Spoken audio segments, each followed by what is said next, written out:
Next आपको पढ़ना है फ्रीक्वेंसी डिस्ट्रीब्यूशन टेबल, जिसको अपन शॉर्ट में बोलते हैं एफडीटी। क्या बोलते हैं? एफडीटी।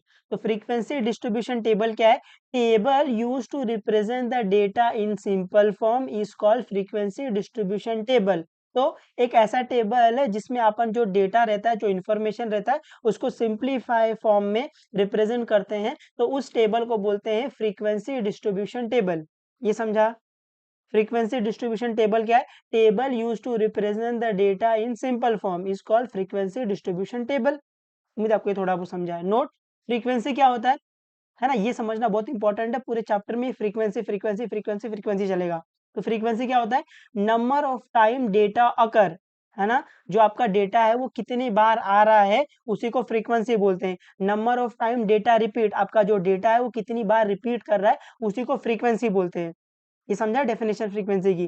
फ्रीक्वेंसी की डेफिनेशन क्या है?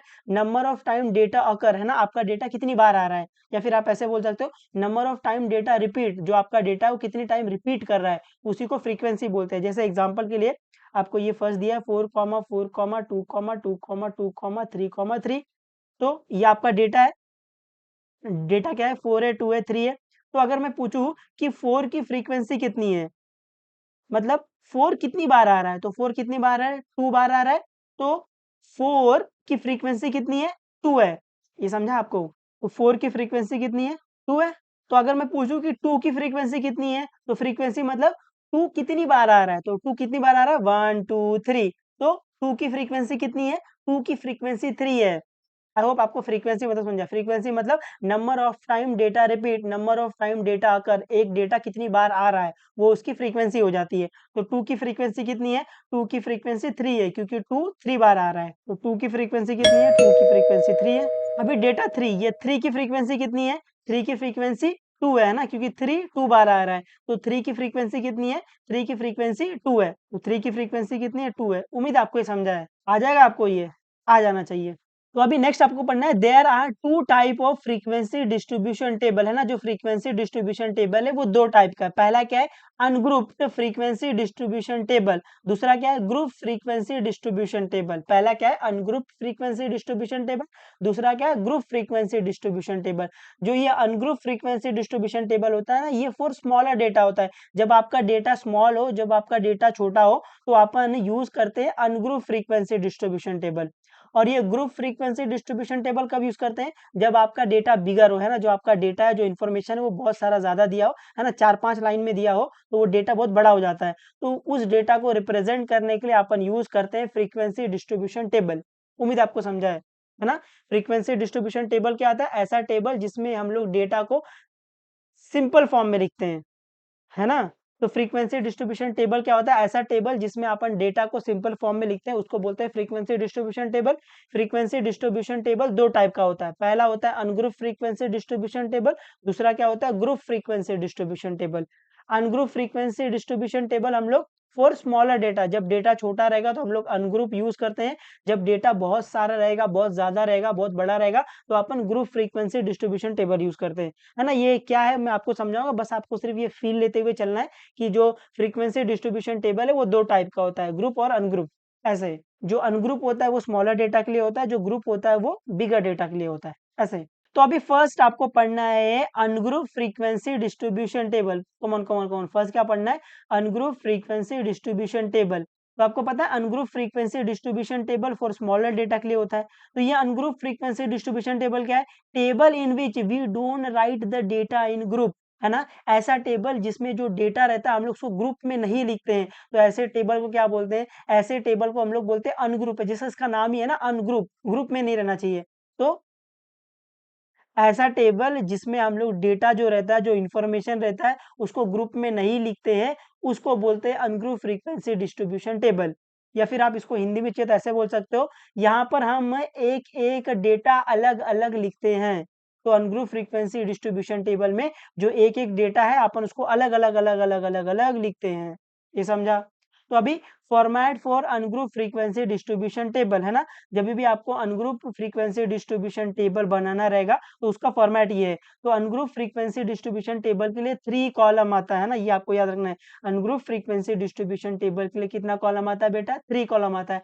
पहले कॉलम में आप डेटा लिखोगे या फिर इसको स्कोर बोलते हैं ना, क्योंकि ये इंडिविजुअल इंडिविजुअल डेटा है तो इसको डेटा ना बोल के स्कोर बोल देते हैं ना, ये ऐसे। नेक्स्ट कॉलम में आपको लिखना है टैली मार्क। थर्ड कॉलम में आपको लिखना है फ्रीक्वेंसी। फ्रीक्वेंसी आपको पता है, बताने की जरूरत नहीं है मेरे को। फ्रीक्वेंसी क्या होता है? Number of time data occur, number of time data repeat, एक डेटा कितनी बार रिपीट कर रहा है उसी को अपन फ्रीक्वेंसी बोल देते हैं। अब ये टैली मार्क क्या है ना, तो उसके लिए मैंने आपके लिए नोट लिख दिया है। तो नोट क्या है? फर्स्ट डेटा आपको पता है, एनी इन्फॉर्मेशन, उसको डेटा बोल देते हैं। Second tally mark. Tally mark क्या होता है? Are the way to count the object by grouping them in 5। तो ये जो टैली मार्क है ना, ये एक मेथड है, एक सिस्टम है ऑब्जेक्ट को काउंट करने के लिए, या फिर जो भी डेटा दिया रहेगा उसको काउंट करने के लिए। ये एक मेथड है जिसमें हम लोग क्या करते हैं, 5 का ग्रुप बना देते हैं, है ना। They also known as hash mark. तो ऐसे काउंटिंग करने के लिए ऐसे दिखा देता हूँ मैं, ऐसे 5 का हम लोग क्या करते हैं, ग्रुपिंग करते हैं, जैसे 1 2 3 4 5 ऐसे। इसको क्या बोलते हैं? इसको बोलते हैं हैश मार्क। जब अपन ये करेंगे आपको ये बेहतर समझेगा, बट अभी के लिए आप इतना समझो कि टैली मार्क क्या होता है, एक मेथड है, एक सिस्टम है ऑब्जेक्ट को काउंट करने के लिए बाय ग्रुपिंग देम इन 5, है ना। ऑब्जेक्ट काउंट करते हैं, अगर 5 हो गया तो ऐसे कर देते हैं, उसके बाद 6 7 8 9 फिर 10 ऐसे, है ना। ऐसे अपन क्या करते हैं, ऑब्जेक्ट को काउंट करते हैं। इस मेथड को क्या बोलते हैं? टैली मार्क बोलते हैं। उम्मीद आपको समझा है ये थोड़ा बहुत, है ना। आपको थोड़ा बहुत भी समझा है तो भी चलेगा, जैसे जैसे अपन इसमें प्रोसीड करेंगे आपको ये बेहतर समझ में आने लगेगा। थर्ड फ्रीक्वेंसी आपको पता है, number of time data repeat, है ना। एक डेटा कितनी बार रिपीट कर रहा है उसी को अपन फ्रीक्वेंसी बोल देते हैं। तो क्वेश्चन नंबर 5, क्वेश्चन नंबर 6 इसी के ऊपर बेस्ड है। उम्मीद है आपको ये अनग्रुप फ्रीक्वेंसी डिस्ट्रीब्यूशन टेबल समझा। अनग्रुप फ्रीक्वेंसी डिस्ट्रीब्यूशन टेबल हम लोग यूज करते हैं जब डेटा छोटा होता है। तो अनग्रुप फ्रीक्वेंसी डिस्ट्रीब्यूशन टेबल में अपन 3 कॉलम बनाते हैं, पहला डेटा लिखते हैं, फिर टैली मार्क लिखते हैं, फिर फ्रीक्वेंसी लिखते हैं, ठीक है। अनग्रुप फ्रीक्वेंसी डिस्ट्रीब्यूशन टेबल में एक एक डेटा अलग अलग लिखते हैं, है ना। यहाँ पे ग्रुपिंग नहीं करते हैं, जैसा इसका नाम है अनग्रुप, तो नो ग्रुपिंग। एक एक डेटा को इंडिविजुअली लिखते हैं और उसको काउंट करते हैं। उम्मीद आपको समझा ये थोड़ा बहुत। Question number 5, in a tree plantation project of a certain school there are 45 student of Harit Sena. The record of the trees planted by each student is given below. तो हर एक स्टूडेंट ने कितना ट्री प्लांट किया उसका जो डेटा है वो नीचे दिया हुआ है ना। टोटल 45 स्टूडेंट है, ये 45 स्टूडेंट ने कुछ ट्री लगाए हैं, उनका जो डेटा है वो नीचे दिया है ना। पहले स्टूडेंट ने 3 ट्री लगाया, सेकंड स्टूडेंट ने 5 ट्री लगाया, थर्ड स्टूडेंट ने 7 ट्री लगाया, है ना। उसका डेटा आपको दिया हुआ है। फिर बोला है prepare a frequency distribution table of the data. तो ये जो डेटा दिया है इस डेटा के लिए आपको फ्रीक्वेंसी डिस्ट्रीब्यूशन टेबल बनाना है। आपको दिख रहा है डेटा छोटा है ना, डेटा 2 लाइन में आ जा रहा है। जब डेटा आपका 2 या 3 लाइन में आ जाए ना तो वो आपके लिए छोटा डेटा है। जब 3 से ज्यादा लाइन हो जाए ना तो आपके लिए वो बड़ा डेटा है। तो ये डेटा क्या है? छोटा डेटा है। तो इसके लिए अपन क्या यूज करेंगे? इसके लिए अपन यूज करेंगे अनग्रुप फ्रीक्वेंसी डिस्ट्रीब्यूशन टेबल। तो अपने को पता है अनग्रुप फ्रीक्वेंसी डिस्ट्रीब्यूशन टेबल में 3 कॉलम आता है, पहला डेटा आएगा, फिर टैली मार्क आएगा, फिर फ्रीक्वेंसी आएगा, ठीक है। तो सोल्यूशन में तो डेटा क्या क्या दिया हुआ है? डेटा आपको 3 दिया है, 5 दिया है, 7 दिया है, 4 दिया है, और बस यही दिया है। तो 3 4 5 6 7 दिया हुआ है ना। ये 5 डेटा आपको दिए हैं, तो अपन उसको यहाँ लिख लेंगे। तो पहला आपको दिया है 3 दिया है, फिर आपको 4 दिया है, फिर आपको 5 दिया है, फिर आपको 6 दिया है, फिर आपको 7 दिया है। अभी टैली मार्क यूज करके अपन ये काउंट करेंगे। तो पहला 3, तो 3 आया तो इसको ऐसा कैंसिल कर देना, 3 आया और 3 कहाँ है तो यहाँ पर एक डंडा डाल देंगे ऐसा।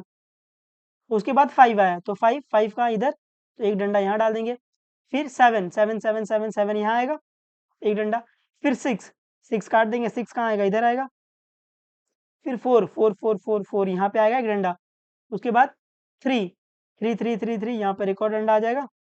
5 5 5 5 5 5 5 5 उसके बाद 4 4 इसको काट देना ऐसा, 4 4 4 4 4 उसके बाद 3 3 3 3 3 3 3 उसके बाद 5 5 काट देंगे, 5 5 5 5 उसके बाद 4 4 4 4 4 4 यहाँ पे एक डंडा आएगा।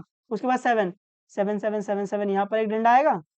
उसके बाद 5 5 5 5 5 5 यहाँ एक डंडा आएगा। उसके बाद 3 3 3 3 3 3 यहाँ एक डंडा आएगा। उसके बाद 6 6 6 6 6 6 6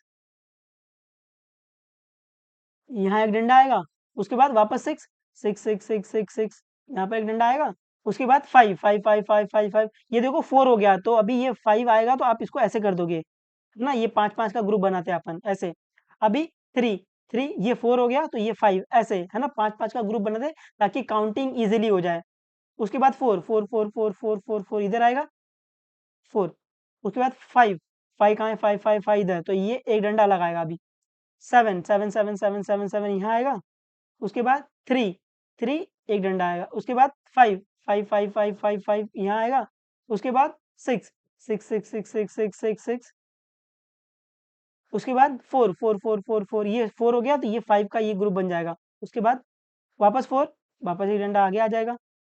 उसके बाद 3 3 3 3 3, यहाँ पे एक डंडा आ जाएगा। उसके बाद 5 5 5 5 5 5, यहाँ एक डंडा आएगा। उसके बाद 6 6 6 6 6 6, ये 4 हो गया तो ये 5 हो जाएगा। उसके बाद वापस 6 6 6 6, एक डंडा इधर आएगा। उसके बाद 4 4 4 4 4 4 4 4, यहाँ पे आ जाएगा। उसके बाद 3 3 3 3 3 3, यहाँ एक डंडा आएगा। उसके बाद 5 5 5 5 5 5, यहाँ एक डंडा आएगा।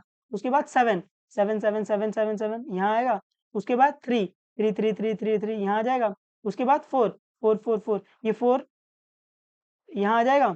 उसके बाद 5 5 5 5 5 5 5 5, ये 4 हो गया तो ये 5 ऐसा आएगा।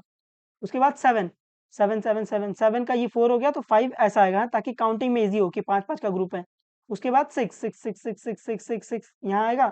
उसके बाद 4 4 4 4 4 4 4, इधर आएगा। उसके बाद 3 3 3 3, ये 3 का 4 हो गया तो 5 ऐसे आएगा। उसके बाद 5 5 5 5 5 5 5, ये एक डंडा आगे आएगा। उसके बाद 4 4 4 4 4, ये 4 हो गया है तो ये 5 ऐसे आएगा। उसके बाद वापस 4, तो यहाँ पर एक डंडा आएगा। उसके बाद 7 7 7 7 7, यहाँ एक डंडा आएगा ऐसे। उम्मीद है आपको समझा ये, है ना? अभी अपन फ्रीक्वेंसी काउंट कर सकते हैं, ये कितना है? 5 + 5 क्या आ जाएगा? 10, 5 + 5 10, 10 + 1 क्या आ जाएगा? 11 आ जाएगा। ये 5 + 5 10, 10 + 1 क्या आ जाएगा? 11 आ जाएगा। और ये 5 + 2 क्या आ जाएगा? 7 आ जाएगा। ये 5 + 1 क्या आ जाएगा? 6 आ जाएगा। ऐसे, ये समझा आपको? ईज़ी है ना? बस आपको सिर्फ़ करना है इसमें कि जो आपका डेटा दिया हुआ है 3 4 5 6 7, ये कितना फ्रीक्वेंसी है? इसका फ्रीक्वेंसी कितना है या फिर ये कितनी बार आ रहा है? बस आपको ऐसा टेबल बना दोगे, वो आपको 3 मार्क्स दे देंगे। ठीक है? उम्मीद है आपको समझ आई है। उसके बाद जब आप फ्रीक्वेंसी निकाल लोगे तो यहाँ पे आपको टोटल लिखना है ना? ये हमेशा करना कि जो फ्रीक्वेंसी आप निकाल रहे हो तो आप हमेशा टोटल लिखना। हम लोग फ्रीक्वेंसी का जो टोटल है उसको n से डिनोट करते हैं, तो टोटल कर लो क्या आएगा? 10 20 30 37 37, कितना आ जाएगा? 1 2 9 9 + 6 15, तो ये 5 आ जाएगा इधर, और यहाँ पर 1 कैरी, 1 2 3 4 4 आ जाएगा 45। और आपको दिख रहा है कि नंबर ऑफ स्टूडेंट 45 थे, तो ये टोटल 45 ही आना चाहिए। उसके अलावा अगर कुछ और आ रहा है तो मतलब ये आपका रॉन्ग है ना, क्योंकि टोटल 45 स्टूडेंट है। ठीक है? उम्मीद है आपको समझा ये। आ जाएगा आपको ये, आ जाना चाहिए। ठीक है? तो पढ़ते रहो, जो भी डाउट रहेगा आप बेझिझक पूछ लेना, बता देंगे, कोई दिक्कत नहीं। चलो बाय बाय, टेक केयर और मचाते रहना एकदम।